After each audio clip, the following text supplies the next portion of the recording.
20 TMC ಸಂಸದರು ಎನ್ಡಿಎಗೆ ವಿಧಾನಸಭೆ ಬಳಿಕ ಸಂಸದೀಯ ಘಟಕದಲ್ಲೂ ಕೂಡ ಭಿನ್ನಮತ ಅನ್ನೋದು ಸ್ಫೋಟ ಆಗಿದೆ. ನೋಡಿ, ತೃಣಮೂಲ ಕಾಂಗ್ರೆಸ್ ಟಿಎಂಸಿ ಪಕ್ಷದಲ್ಲಿ ಉದ್ಭವಿಸಿರುವಂತಹ ಆಂತರಿಕ ಭಿನ್ನಮತ ಸೋಮವಾರ ಮತ್ತಷ್ಟು ತೀವ್ರಗೊಂಡಿದೆ. ಮುಖ್ಯ ಸಚೇತಕಿ ಕಾಕೋಳಿ ಘೋಷ್ ದಸ್ತಿದಾರ್ ನೇತೃತ್ವದಲ್ಲಿ ಪಕ್ಷದ 20 ಸಂಸದರು ಸ್ಪೀಕರ್ ಓಂ ಬಿರ್ಲಾ ಅವರಿಗೆ ಪತ್ರ ಬರೆದು ಬಿಜೆಪಿ ನೇತೃತ್ವದ ಎನ್ಡಿಎಗೆ ಬೆಂಬಲವನ್ನು ಘೋಷಿಸಿದ್ದಾನೆ. ಟಿಎಂಸಿ ಮುಖ್ಯಸ್ಥೆ ಮಮತಾ ಬ್ಯಾನರ್ಜಿ ಮತ್ತು ಅವರ ಸಹೋದರ ಸಂಬಂಧಿ ಸಂಸದ ಅಭಿಷೇಕ್ ಬ್ಯಾನರ್ಜಿ ಅವರು ವಿರೋಧ ಪಕ್ಷಗಳ ಒಕ್ಕೂಟ ಇಂಡಿಯಾ ಸಭೆಯಲ್ಲಿ ಭಾಗಿಯಾಗಿರುವಾಗಲೇ ಈ ಬೆಳವಣಿಗೆ ನಡೆದಿದೆ.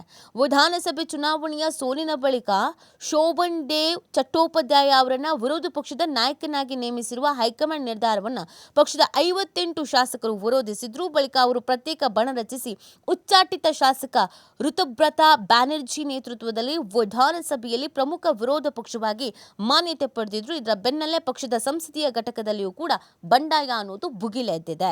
ಸೊ ಬಿಜೆಪಿ ವಿರುದ್ಧ ಒಗ್ಗಟ್ಟಿನ ಹೋರಾಟ ಅಂತ ಇದ್ರ ಮಧ್ಯದಲ್ಲಿ ಇವರು ಹೇಳ್ತಾ ಇರೋದು. ಪ್ರಜಾಪ್ರಭುತ್ವದ ಮೌಲ್ಯಗಳನ್ನು ಕಾಪಾಡಿಕೊಳ್ಳೋದಕ್ಕೆ ವಿರೋಧ ಪಕ್ಷಗಳಲ್ಲಿ ಒಗ್ಗಟ್ಟು ಮುಖ್ಯ ಅಂತ ಪ್ರತಿಪಾದಿಸಿದ ವಿರೋಧ ಪಕ್ಷಗಳ ಇಂಡಿಯಾ ಮೈತ್ರಿಕೂಟ ಬಿಜೆಪಿ ಮತ್ತು ಆರ್ಎಸ್ಎಸ್ ದಾಳಿಯನ್ನು ಒಗ್ಗೂಡಿ ಎದುರಿಸೋಕೆ ಪ್ರತಿಜ್ಞೆಯನ್ನು ಮಾಡಿತ್ತು. ಕೆಲ ಪಕ್ಷಗಳಲ್ಲಿ ಭಿನ್ನಾಭಿಪ್ರಾಯ ನಡುವೆಯೂ ಇಲ್ಲಿನ ಕಾನ್ಸ್ಟಿಟ್ಯೂಷನ್ನಲ್ಲಿ ಕ್ಲಬ್ನಲ್ಲಿ ಸೋಮವಾರ ಕೂಟದ ಸಭೆ ನಡೆಯಿತು. ಅದರಲ್ಲಿ ಭಾಗವಹಿಸಿದ ನಾಯಕರು ಕೇಂದ್ರ ಸರ್ಕಾರದ ವಿರುದ್ಧ ಕೈಗೊಳ್ಳಬೇಕಾದಂಥ ಹೋರಾಟಗಳ ಕುರಿತು ಚರ್ಚೆಯನ್ನು ಕೂಡ ಮಾಡಿದ್ದಾರೆ.